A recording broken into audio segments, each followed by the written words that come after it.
అన్నదమ్ములు, అక్క చెల్లెళ్ళు, పెళ్ళికి ముందు పెళ్ళి తర్వాత వాళ్ళ బంధాలు, బంధుత్వాలు ఎలా ఉంటున్నాయంటే, చెల్లికి అన్న మీద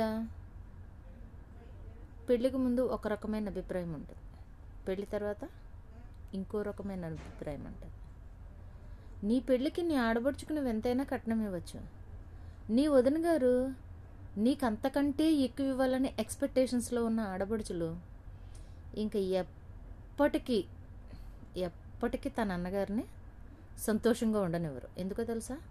వాళ్ళ ఎక్స్పెక్టేషన్స్ రీచ్ అవ్వలేనప్పుడు.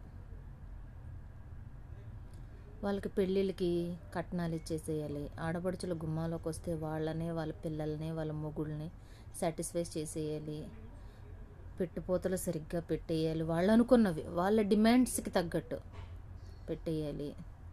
అలా పెట్టనప్పుడు ఆ వదిన గారి పరిస్థితి ఆ ఇంట్లో ఉంటుంది మరి మామూలుగా ఉండదు. సక్సెస్ఫుల్గా ఎప్పుడైతే వాళ్ళు ఉండరో సక్సెస్ఫుల్గా ఆ ఇంట్లో రోత పుట్టిస్తారు. వాళ్ళు బాగానే ఉంటారు, మొగుడుతో, అత్తగారితో, ఆడబడుచులతో వాళ్ళు బాగానే ఉంటారు. ఎందుకంటే కలుగున్న వాళ్ళు ఆడబడుచులు, కలుగున్న వారు కోడళ్ళు అయ్యారు కదా. వెనకటి బ్రతుకు, వాళ్ళ తండ్రి ఏం పని చేసేవాడు, వాళ్ళ అమ్మ ఏం పని చేసింది, ఏం చేస్తే ఈరోజు వాళ్ళకి ఈ స్థితి వచ్చిందన్న విషయాన్ని మర్చిపోయి ఈ రోజున రోడ్డు మీద నడుస్తుంటే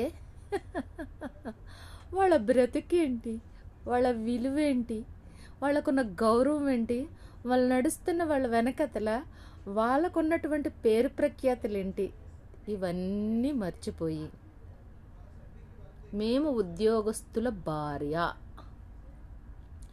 మాకు ఉద్యోగం చేసే మొగుడున్నాడు, ఇదొక్కటే. ఇది తప్పితే